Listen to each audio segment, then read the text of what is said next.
All right, bit of news. So, announced the Queensberry versus Matchroom 5 versus 5 weight classes on June the 1st have been revealed. Now, June the 1st is shaping up to be an absolute, like this card right here, it's honestly shaping up to be just a card of the ages. It really is. It's incredible. I mean, the fact of the matter is, you've got Beterbiev versus Bivol. I mean, that fight in of itself, it was one of the fights that I've wanted to see. It's right up there at one of the fights I wanted to see most in boxing. And I think with this particular fight, because certainly last year, I kind of resigned myself to the fact, I was like, all right, just because of political stuff, it's just not going to happen. And that's really, I was like, it's just the one fight I really want to see. One of the top fights, one of the top three fights in boxing. Obviously, with Spence Crawford, we've seen that we will see Usyk Fury come what may. I was like, this is in that top three, but we're not going to see it for obvious reasons. There's silly reasons, there's stupid reasons, but we're not going to see it. I resigned myself to that fact, and they were getting it. So obviously, I'm very happy about that. On top of that, we're hearing Zhang versus Wilder, and we're also hearing Hrgovic versus Dubois. I mean, like, I really did think that the 5v5 would be the undercard. Like, that would be the primary undercard, and that would be it. And the fact we're hearing two fights like that, where either of those fights is easily a main event. It's not even a question. It's an easy slam dunk main event on a show in the UK, or in America for that matter. It's a slam dunk main event, and these are the co-mains. One of them will be the co-main. But these are on the undercard. It's like, now I know officially they've not been formally announced, Wilder, Zhang, and Hrgovic, Dubois, but it's looking for all the world like that's going to be it. It really is. In terms of the 5 versus 5, Frank Warren gets choice 1 and 3, Eddie Hearn gets 2 and 4, and His Excellency Turki Al Sheikh gets to choose weight class 5. So the weight classes are as follows. Number 1, which will be a choice of Frank Warren, is heavyweight. Number 2, which is Eddie Hearn, he will choose at featherweight. Number 3, which is middleweight, which again will go to Frank Warren. Number 4, Eddie Hearn, light heavyweight. And number 5, because we love the heavyweights, and Turki Al Sheikh obviously loves the heavyweights, it's heavyweight, and Turki Al Sheikh will make the decision there. I can't complain with these weight divisions. I'll touch on it now in a wee bit, but you look at number 1, and my pick for, if I was Frank Warren, and again, whatever they pick, I would have said I would have said Hrgovic Dubois would have been that. But I don't believe Hrgovic is with Matchroom anymore, nor do I believe is he with Sauerland. He may still be fighting on, the Saudi shows, but I don't necessarily know. If I'm wrong and he has re-signed, because I was pretty sure going into the Day of Reckoning card, I was hearing people say, no, he's actually not with Matchroom anymore. He's just kind of a free agent now. So if he is with Matchroom, then there you go. That's a slam dunk. That's that. But if he's not, then it's a bit more kind of like, well, who do you do it with? I was watching Dell's video on this, and he said that he reckons we'll see Justice Hooney versus Joe Joyce. And I agree with him on that. And he's actually picking Justice Hooney to win the fight. He was actually picking Joe Joyce to win, and I agree. I really wasn't impressed with Justice Hooney last time out. I really wasn't. And if Kevin Lorraine is buzzing you and hurting you pretty bad, even though I wasn't impressed with Joe Joyce last time out against Cash Ali, yeah, I know different style. Kevin Lorraine comes up from cruiserweight, different style, but I still was not impressed with what I seen from Justice Hooney there. So that might be one.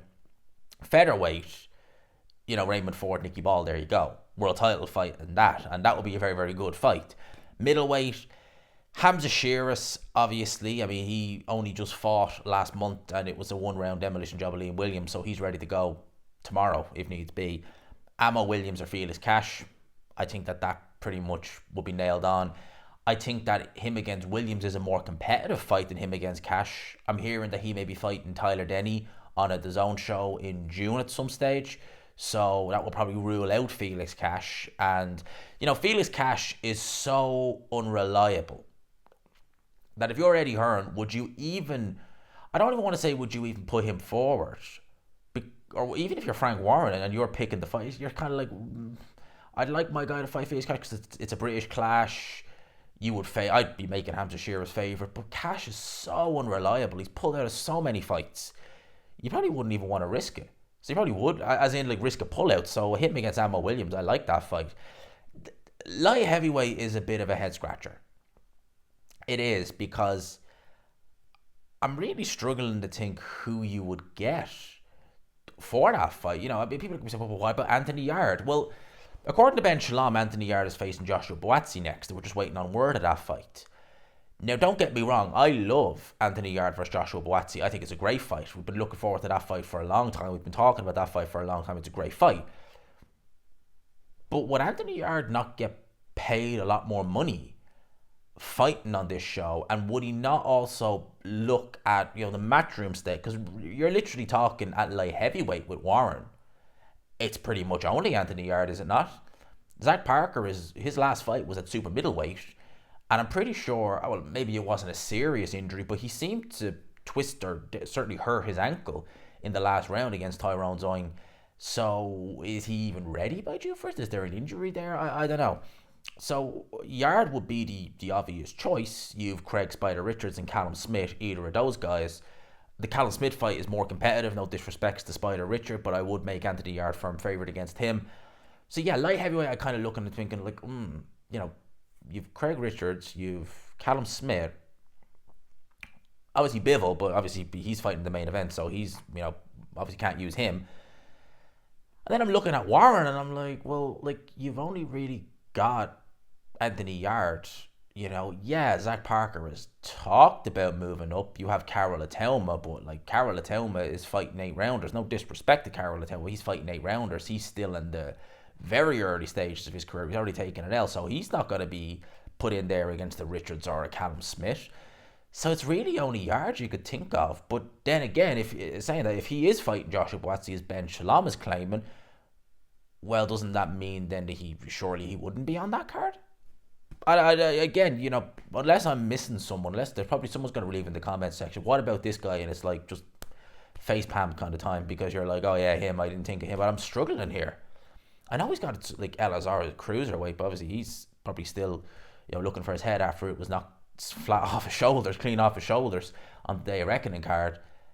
I'm just honest, I don't know. I really don't. I can't think of who Warren could have, and you know, with Hearn, it's really between Callum Smith and Craig Spider Richards.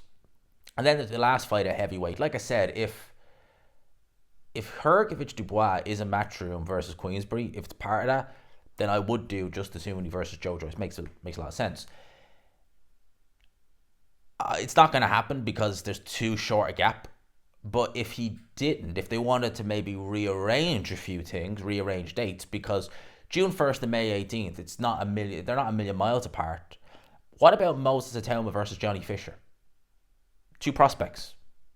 Why not do that? Like, I know Moses Atelma is tentatively penciled in for May the 18th, Fury Usyk. Who's to say he can't fight on June 1st? Why don't you push it back?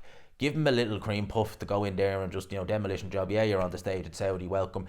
2 weeks later, you're back fighting Johnny Fisher. Or just move Moses Atelma from May the 18th to June the 1st. It's not like you're going to say, like, oh, the body clock's going to be gone. It's a fortnight. That, if Hrgovic Dubois is not part of that, then that's the fight I do. Or I'd potentially do Dillian White versus Joe Joyce if Dillian White is with Matchroom still. Or if he's going to work with Matchroom, I'd do Dillian White versus Joe Joyce. That's what I would do. But look, I like the weight divisions. Again, the only one I kind of look at and think, is light heavyweight. Just because I'm thinking, like, if it's not Yarde, who does Warren have? Like, really, like, I'm struggling with that one. Because if it's not Yarde, and he is fighting Joshua Buatsi, which is a great fight, don't get me wrong, it's like, well, who does Warren really have? Like, I'm struggling there, really, with thinking who Warren really has. And again, like, you could say, like, oh, yeah, you could bring, you know, Zach Parker up, but Zach Parker does not belong at light heavyweight, under no stretch of the imagination. And, yeah, it's like, who else really is there? I'm struggling. It's hard to be Willie Hutchinson or someone like that. Yeah, that's a bit of a conundrum there, but apparently that press conference is going to be in a couple of weeks in London. I'll look to try and attend that, definitely. If I find out ahead of schedule, which I should, I normally get notified. So I'll definitely try and attend that. I haven't been to a Saudi kickoff press conference yet, so I have to try and experience that. That's got to be something epic. So I'll definitely try and experience that. But I'll leave it there. Let me know your thoughts in the comments section below. I will chat to you probably later or tomorrow, depending on what time I get finished recording review of the week. Might upload it this evening, might upload it in the morning. We'll wait and see. For now, I'll leave it there. Hope you enjoyed the video, people. Smash the like button. If you could, hit subscribe, of course, as always, if you haven't already. Just past 17,000 subscribers. That was something I knew I meant to add something. Just past 17,000 subscribers. Holy, you know what? Holy mac and cheese.